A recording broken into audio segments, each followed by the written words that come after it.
तो hello friend, हमारे channel पर आपका एक बार फिर से स्वागत है। तो फ्रेंड, आज मैं आप लोग का फाइनली आकांक्षा 40 का जो मॉडल पेपर जारी किया गया जैक की तरफ से उसका सॉल्यूशन लेकर आया हूं और ये सेट 1 का होने वाला है।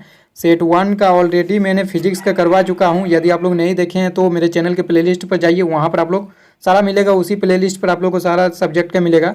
ये केमिस्ट्री का लेकर आया हूँ जो कि सेट 1 का होने वाला है। फिजिक्स का सेट 1 एंड सेट 2 दोनों का अपलोड कर चुका। आप लोग प्लेलिस्ट पर जाकर चेक कीजिएगा। नहीं देखें तो जाकर जल्दी देखिए। यार क्या कर रहे हैं आप लोग, जल्दी देखिए और ज़्यादा से ज़्यादा वीडियो को शेयर कीजिएगा और लाइक कीजिएगा, तभी मुझे मोटिवेशन मिलता है और आप लोग के लिए जल्दी से जल्दी वीडियो अपलोड करते हैं।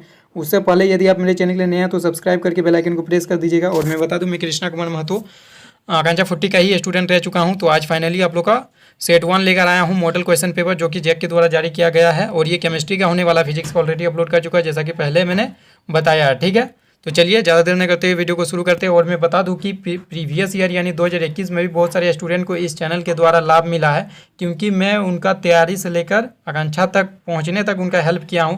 तो आप लोग प्रीवियस ईयर वाला देखेंगे तब आपको पता चलेगा कि इस चैनल पर आप लोग को क्या क्या मिलता है बेनिफिट। तो चलिए ज़्यादा देर न करते हुए शुरू करते हैं। आप लोग केमिस्ट्री को ले चलते हैं, उसका आप लोग का सॉल्यूशन दिखाते हैं। चलिए, तो देखिए हमारा पहला क्वेश्चन कुछ इस प्रकार से है। मैक्सिमम क्वेश्चन आपको 11 से ही मिलेगा, क्योंकि आप लोगों को बता देता हूँ ये सारा क्वेश्चन जो है ना, ये 2019 का है। मतलब सेट 1 का क्वेश्चन सारा क्वेश्चन 2019 में जो आकांक्षा की तरफ से पूछा गया था वो क्वेश्चन है, और 2019 में ही मैंने एग्जाम दिया था। और सेट 2 का जो क्वेश्चन आप लोग को देखने को मिलेगा वो 2020 में जो क्वेश्चन पूछा गया था ना, वही सब है। और सेट 3 का क्वेश्चन जो है वो 2021 वाला जो पूछा गया था वही सब पेपर है। ठीक है, तो जो 2019 वाला पेपर है ना, इसमें मैक्सिमम क्वेश्चन आप लोग का फिजिक्स और केमिस्ट्री से जो है वो 11th क्लास का 11th क्लास से पूछा गया था, इसलिए ये 11th क्लास का ही आप लोग को यहाँ क्वेश्चन दिख रहा होगा। देखिए पहला क्वेश्चन है, using SPDF notation the orbital with the quantum number n = 3 and l = 1 will be.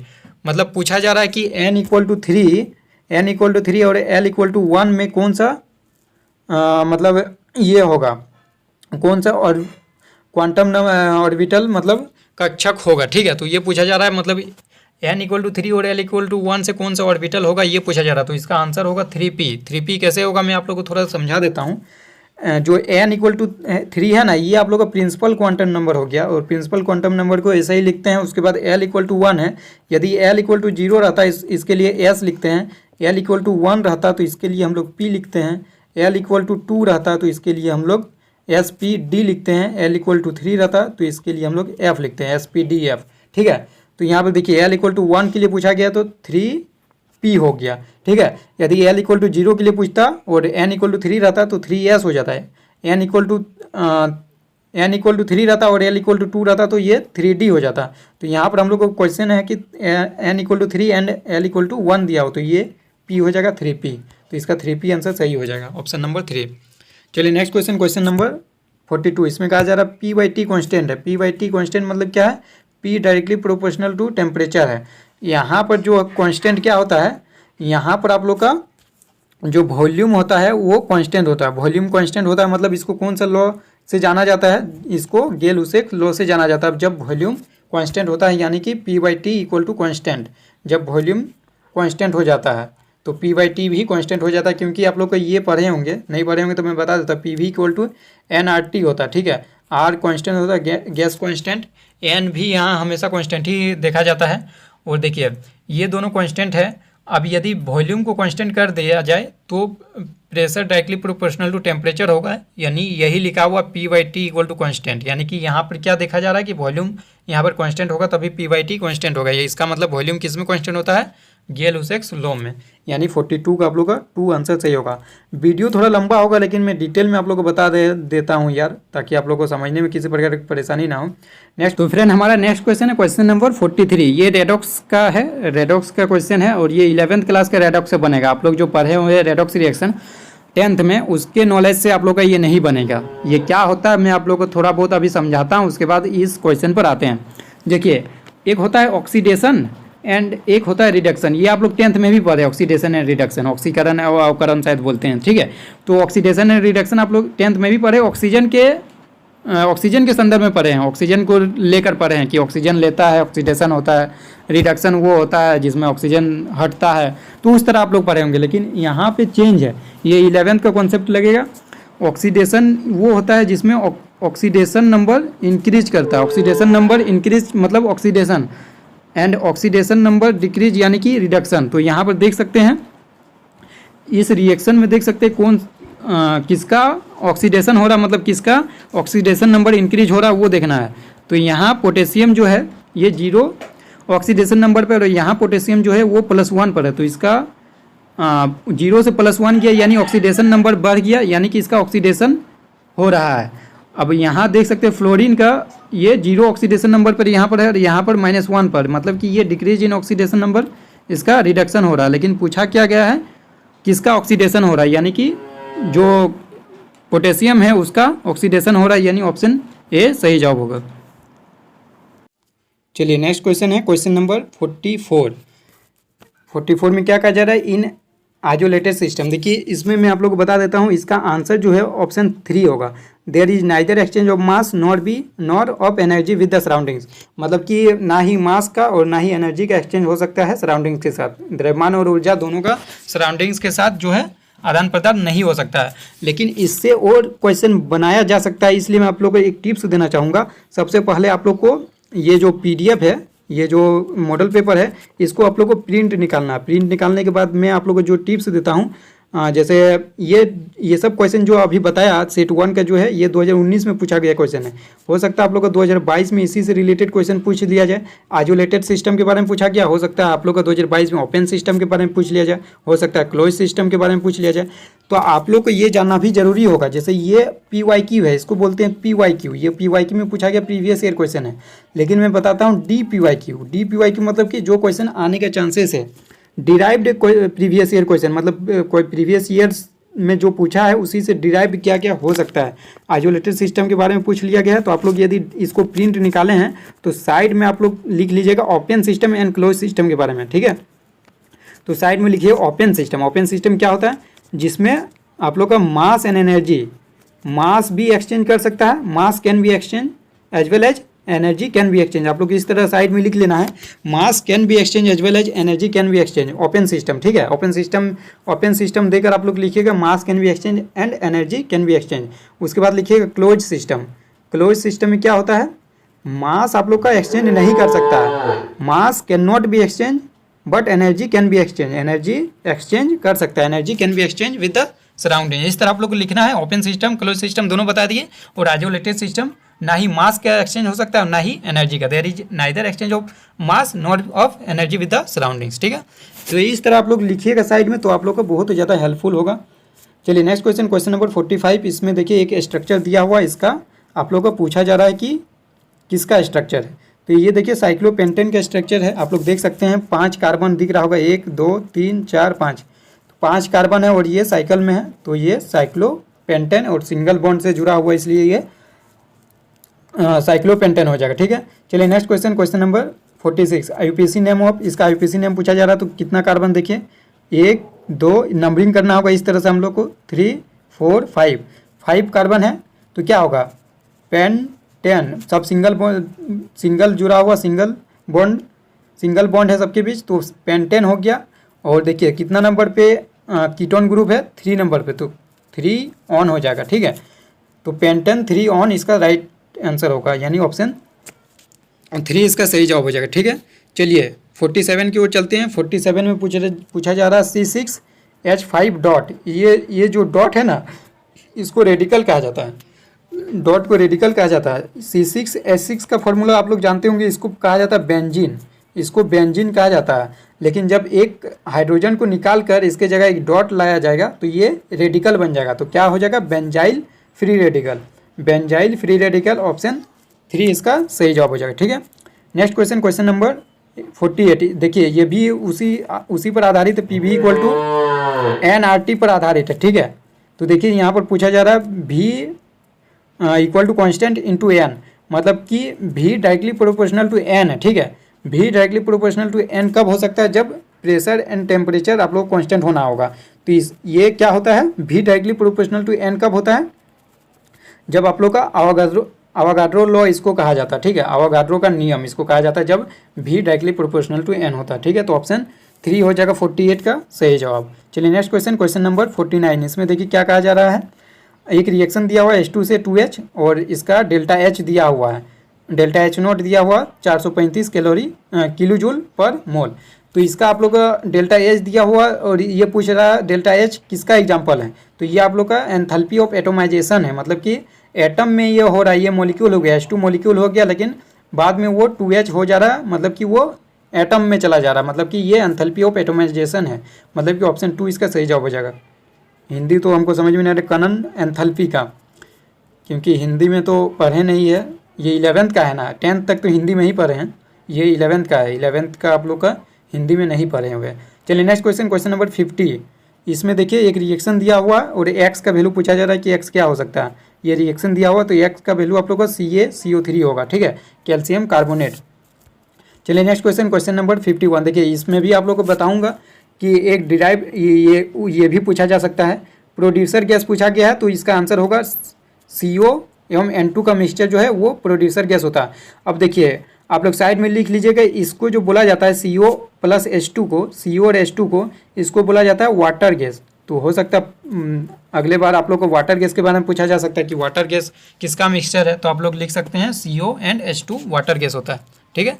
चलिए नेक्स्ट क्वेश्चन, क्वेश्चन नंबर 52। इसमें कहा जा रहा है number of sigma bond, number of sigma bond पूछा जा रहा है इसमें, तो इसका स्ट्रक्चर हम ड्रॉ कर लेते हैं। नंबर ऑफ सिग्मा बॉन्ड पूछा जा रहा है, ठीक है। CH2 दिया हुआ है, फिर डबल बॉन्ड C, फिर डबल बॉन्ड C, फिर H यहाँ पर है एंड CH3 इस तरह है। सिग्मा बॉन्ड क्या होता है मैं बता देता हूँ।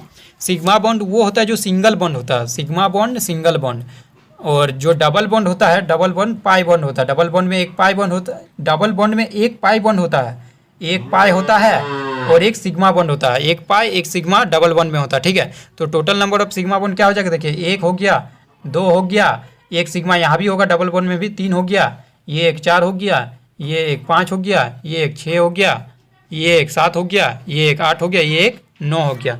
9 सिग्मा बॉन्ड यहाँ पर है, यानी ऑप्शन 2 इसका सही जवाब हो जाएगा 52 का, ठीक है। चलिए नेक्स्ट क्वेश्चन 53 की ओर चलते हैं। 53 में पूछा जा रहा है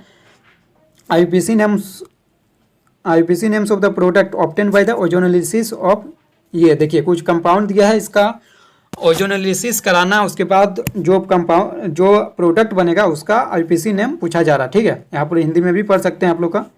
अब गठन के पश्चात बनने वाले उत्पादों के IUPAC नेम पूछा जा रहा है, ठीक है। तो देखिए ये जो कंपाउंड है ना, इसको पहले ड्रॉ करते हैं। इसको ड्रॉ करने के लिए आप लोग को क्या करना होगा, 3,4 डाईमिथाइल हेप्ट 3N पूछा बोला गया है, मतलब कि यहाँ पर 7 कार्बन होगा, ठीक है। तो ये कुछ इस प्रकार से इसका स्ट्रक्चर होगा। CH3 ये H है, CH3 फिर CH2, फिर आप लोग का CH3, फिर C यहाँ डबल बॉन्ड होगा CH3, फिर CH2 यहाँ पर CH2 है, ठीक ना, CH2 CH3, कुछ इस प्रकार का इसका ये होगा स्ट्रक्चर। उसके बाद इसको ओजोनोलिसिस मतलब O3 पास करवाना है। तो ओजोनोलिसिस में क्या होता है, ये डबल बॉन्ड टूटता है O और O से, O और O से जब डबल बॉन्ड टूटेगा तो आप लोग का प्रोडक्ट कुछ इस तरह दिखेगा। इसको हम C2H5 लिख लेते हैं यार, इसको जो है बार बार लिखने से इसको C2H5 लिख लेते हैं, C2H5। उसके बाद यहाँ पर आप लोग का कार्बन है, ये CH3 हो गया और ये यहाँ पर डबल बॉन्ड हो जाएगा, ये तो बनेगा। साथ ही साथ आप लोग का कुछ इस प्रकार से ये बनेगा। फिर यहाँ पर हम लोग लिख लेते हैं C3H7 लिख लेते हैं, ठीक है। और यहाँ पर C है, यहाँ पर भी डबल बॉन्ड O होगा और ये एक CH3 है। मतलब कि यहाँ पर देख सकते हैं कितना कार्बन है, 2 3 4 कार्बन है। मतलब कि आप लोग का यहाँ पर ब्यूटेन, और सेकंड नंबर पे नंबरिंग करेंगे तो यहाँ से 1 2 इस तरह नंबरिंग करेंगे ब्यूटेन। मतलब कि आप लोग का आंसर ये हो जाएगा ब्यूटेन 2 1 एंड पेंटेन 2 1, ठीक है। ऑप्शन 3 इसका राइट आंसर होगा। चलिए नेक्स्ट क्वेश्चन, क्वेश्चन नंबर 54। इसमें कहा जा रहा है निम्नलिखित में से कौन वायु प्रदूषक नहीं है। तो जो H2 गैस है वो वायु प्रदूषक नहीं है, बाकी सब वायु प्रदूषक है। देखिए कार्बन मोनोऑक्साइड NO2 है, फिर H2S है, तो ये जो है वायु प्रदूषक है। Next question, question number 55। देखिए इसमें भी आप लोग को एक बताऊंगा, BrF3 इसका स्ट्रक्चर सबसे पहले ड्रॉ करते हैं। BrF3 देखिए ब्रोमीन में कितना ये वैलेंस इलेक्ट्रॉन होता है, वो 7 होता है। तो 7 ड्रॉ कर लीजिए, 2 3 4 5 6 7 ड्रॉ कर लिए। उसके बाद हमको क्या करना है, 5 फ्लोरीन लगाना है। 5 फ्लोरीन लगाने के लिए हम लोग को एक इधर देखिएगा स्ट्रक्चर कैसे बनेगा, एक इधर, ठीक है। और आप लोग एक यहाँ पर ले लीजिए, रुकिए फिर से हम बनाते हैं। ब्रोमीन ले लीजिए, उसके बाद एक फ्लोरीन यहाँ पर लगाइए, एक इलेक्ट्रॉन, फिर 2 इलेक्ट्रॉन, फिर 3 इलेक्ट्रॉन, 4 इलेक्ट्रॉन, टोटल 7 इलेक्ट्रॉन होता है, ठीक ना। वैलेंस इलेक्ट्रॉन 7 होता है। 4 हो गया, 4 और 2 6 हो गया, 6 और 1 7 हो गया। 5 फ्लोरीन भी हो गया, देखिए 1 2 3 4 5, 5 फ्लोरीन हो गया। और 7 इलेक्ट्रॉन इसका देखिए ब्रोमीन का, 1 2 3 4 5 6 7, ठीक है। अब देखिए ये कौन सा स्ट्रक्चर बनता है। हम यदि इसको जोड़ देंगे, हम जोड़ के दिखाते हैं, ठीक है। हम इसको यदि जोड़ देंगे, इसको इस तरह हम लोग जोड़ देंगे, ये स्क्वायर की तरफ दिखेगा, और इसको भी जोड़ देंगे इस तरफ जोड़ देंगे, तो ये आप लोग का स्क्वायर पिरामिडल के शेप में जोड़ेगा। और ये लॉन पेयर है, लॉन पेयर को हम लोग इस तरह दिखाते हैं, लॉन पेयर इस तरह दिखता है। तो ये स्क्वायर बन रहा है, देखिए यहाँ पर 4 फ्लोरीन स्क्वायर बना रहा है, और ये पिरामिडल बन रहा है। तो स्क्वायर पिरामिडल इसका सही जवाब हो जाएगा, यानी कि आप लोग का ऑप्शन 2 इसका सही जवाब हो जाएगा। और इसमें एक डिराइव बता देता हूँ कि BrF3 यदि पूछता तो इसका टी शेप्ड हो जाता, BrF3 का। लेकिन इसका आंसर जो है BrF5 का, इसका स्क्वायर पिरामिडल होगा। BrF3 का भी ड्रॉ करके दिखा देते हैं। BrF3 में कुछ इस प्रकार का होगा। 7 तो इलेक्ट्रॉन आप पहले ड्रॉ कर लीजिए, 1 2 3 हो गया, 3 2 5 हो गया, 7 हो गया। ये 2 लॉन पेयर हो जाएगा।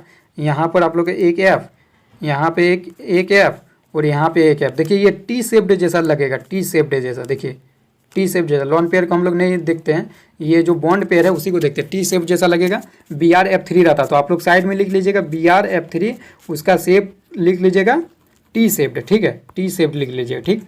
चलिए नेक्स्ट क्वेश्चन नंबर, इसका आंसर जो है वो स्क्वायर पिरामिडल होगा। नेक्स्ट क्वेश्चन नंबर 56, इसमें कहा जा रहा है फॉर एसिडिक सॉल्यूशन। तो फॉर एसिडिक सॉल्यूशन क्या होता है, H3O+ का जो कंसनट्रेशन है वो क्या होता है, H3O+ का कंसनट्रेशन जो आप लोग का होता है वो ग्रेटर देन 10⁻⁻7 मोलर होता है, ठीक है। तो इसका ऑप्शन 2 सही जवाब हो जाएगा। और यही पूछता, फिर आप लोग साइड में लिख लीजिएगा बेसिक सॉल्यूशन का कितना होगा। तो बेसिक सॉल्यूशन के लिए ये होगा कंडीशन, H3O+ लेस देन 10⁻⁻7, ठीक है। तो इसका आंसर ऑप्शन 2 सही जवाब होगा। नेक्स्ट क्वेश्चन नंबर 57, इसमें कहा जा रहा है एक रिएक्शन दिया हुआ है 2K+2HCl, प्रोडक्ट क्या बनेगा, तो प्रोडक्ट ये बनेगा KCl एंड H2। ऑप्शन 2 इसका सही जवाब हो जाएगा 57 का। चलिए नेक्स्ट क्वेश्चन नंबर 58 में क्या कहा जा रहा है, देखिए फिर से एक रेडिकल दिया गया है और पूछा जा रहा है कौन सा रेडिकल। तो ये आप लोग देख सकते हैं 3 कार्बन है, तो ये आप लोग का आइसोप्रोपाइल फ्री रेडिकल हो जाएगा। चलिए नेक्स्ट क्वेश्चन नंबर 59, इसमें देखिए एक रिएक्शन दिया हुआ है, इसमें एक्स का वैल्यू पूछा जा रहा है। तो एक्स का वैल्यू निकालने के लिए आप लोग क्या कर सकते हैं, बैलेंस कर लीजिए। देखिए यहाँ पर 6 कार्बन है, तो यहाँ पर भी 6 कार्बन है, ठीक है। हाइड्रोजन यहाँ 10 है, तो यहाँ भी 10 है, हाइड्रोजन भी ठीक है।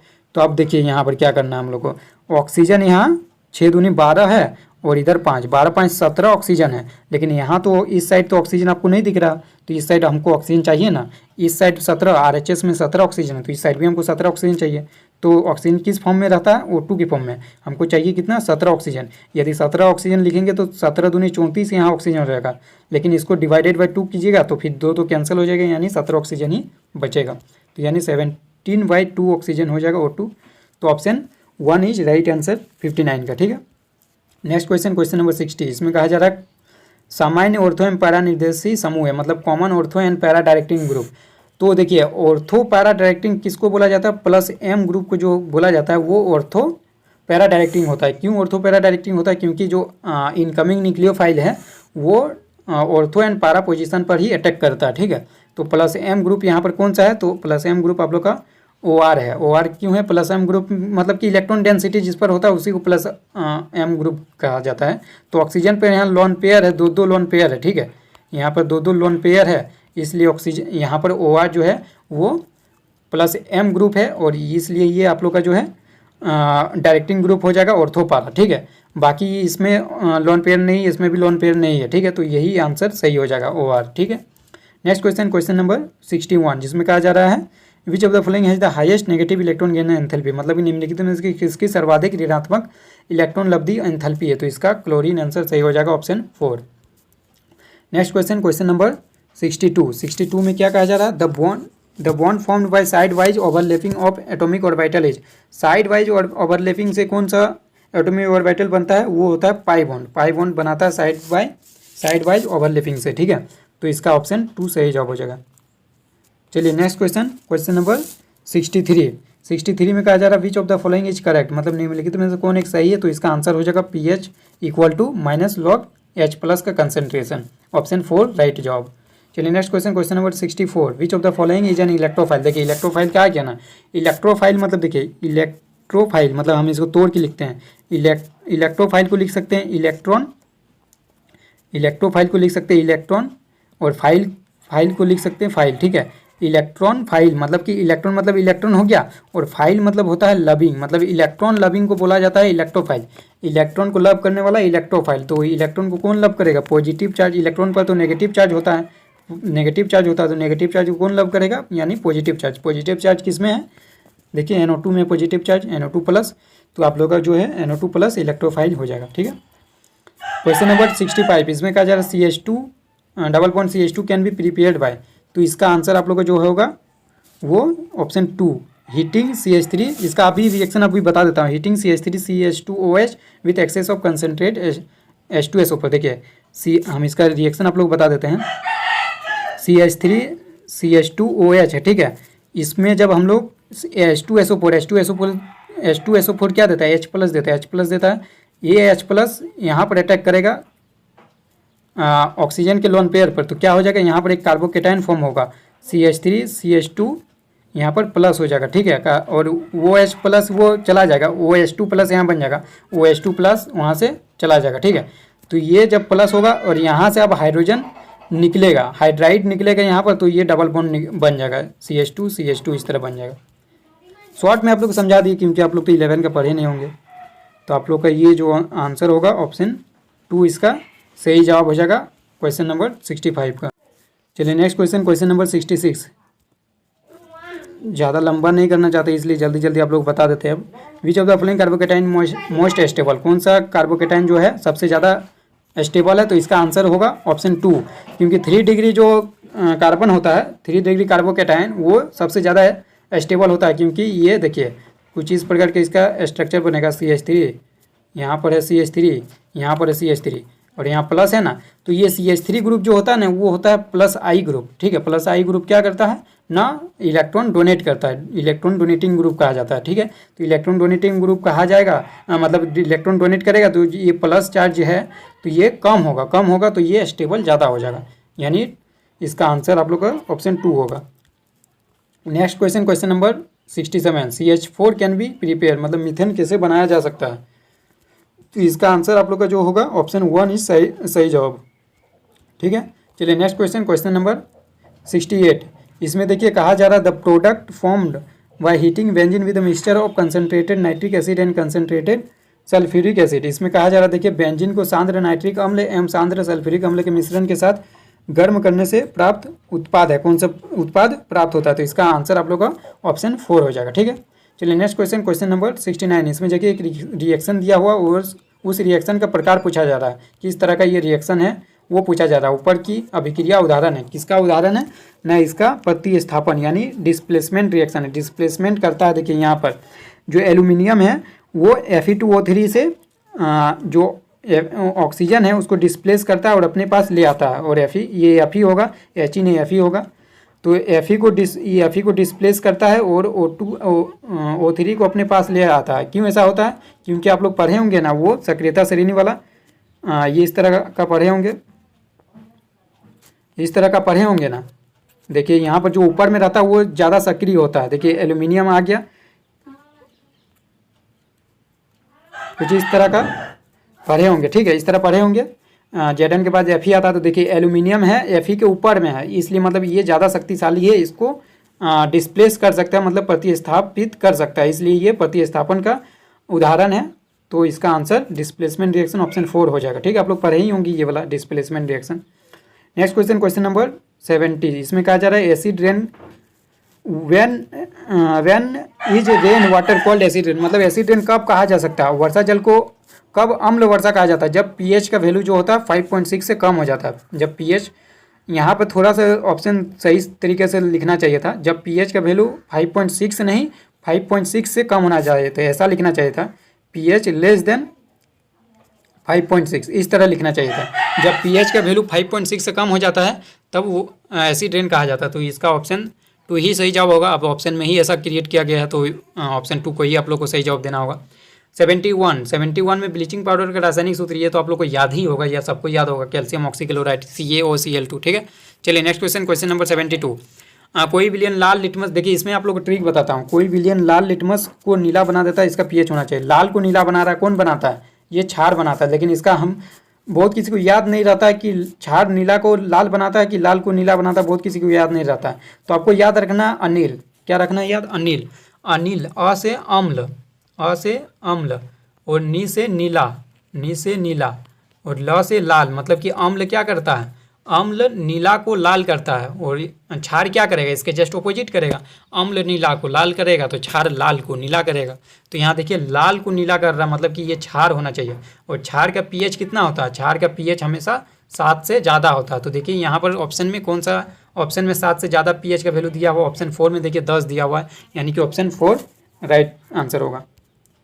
नेक्स्ट क्वेश्चन 73, इसमें कहा जा रहा है धातु को पतले तारों में खींचा जा सकता है, धातु की सामर्थ्य को कहते हैं। इसको तो तन्यता कहते हैं, आप लोगों को पता होगा। जो धातु को जब पतली तार में खींचा जा सकता है उसको तन्यता कहते हैं, और जब उसको पतली चादर के रूप में बनाया जा सकता है तब उसको आघातवर्धीयता कहते हैं। ठीक है, तो इसका आंसर आप लोग को तन्यता होगा, डक्टिलिटी, मतलब ऑप्शन 2 इसका सही जवाब होगा। ठीक है, नेक्स्ट क्वेश्चन 74, निम्न में कौन जोड़ी प्रतिस्थापन अभिक्रिया देगी? मतलब विच of the following pairs will give displacement reaction? तो इसका आंसर आप लोग जो हैगा वो 4 होगा। 4 क्यों होगा? वही आप लोग सक्रियता श्रेणी याद है तो आप लोग बना सकते हैं कि मांगो आलू, इस तरह आप लोग है ना, तो इस तरह आप लोग कीजिएगा तो देखिएगा कि आप लोग का जो कॉपर है, कॉपर Ag से ज़्यादा शक्तिशाली है, लेकिन सिल्वर Fe से ज़्यादा नहीं है, एल्यूमिनियम Mg से ज़्यादा नहीं है, कॉपर Na से ज़्यादा नहीं है, लेकिन ऑप्शन 4 में जो है कॉपर मेटल Ag से ज़्यादा है। ठीक है, तो इसलिए इसको यहाँ से डिस्प्लेस कर सकता है, प्रतिस्थापित कर सकता है, इसलिए ये जो आंसर सही होगा। यहाँ पे पूछा ही गया था कि मतलब कौन प्रतिस्थापन अभिक्रिया देगी, तो यही देगी सिर्फ, बाकी तीनों नहीं देगी। चलिए next question number 75, ethane with molecular formula. देखिए इसमें भी आप लोग को पूछा जा रहा है कितना कोवेलेंट बॉन्ड होगा, कोवेलेंट बॉन्ड कितना होगा, सहसंयोजी आबंध कितना होगा, वो पूछा जा रहा है। तो इथेन का आप लोग को स्ट्रक्चर पहले ड्रॉ करते हैं। इथेन का स्ट्रक्चर कुछ इस तरह का होगा, तो इसमें कितना बॉन्ड होगा, कोवेलेंट बॉन्ड। तो ये सारा कोवेलेंट बॉन्ड ही आप लोग गिन लीजिए, 1 2 3 4 5 6 7, 1 2 3 4 5 6 7, 7 होगा। तो यानी इसका 7 सही जवाब हो जाएगा, 7 कोवेलेंट बॉन्ड। चलिए नेक्स्ट क्वेश्चन नंबर 76, इसमें कहा जा रहा है which is the correct statement about universal indicator. तो यूनिवर्सल इंडिकेटर होता है it is a mixture of many indicator, मतलब कि ऑप्शन 2 इसका सही जवाब हो जाएगा। तो आप लोग हिंदी में भी पढ़ सकते हैं, सर्वात्रिक सूचक के बारे में कौन सा कथन सही है? ये अनेक सूचकों का मिश्रण है। चलिए नेक्स्ट क्वेश्चन नंबर 77, इसमें कहा जाए जब NaOH के घोल को Zn से अभिक्रिया किया जाता है तो उत्सर्जित गैस का नाम लिखिए। देखिए इसका अभिक्रिया कुछ इस तरह से होता है, जब Zn प्लस NaOH ये जब इसका रिएक्शन करवाया जाता है तो कुछ इस प्रकार का आप लोग को देखने को मिलता है इसका प्रोडक्ट।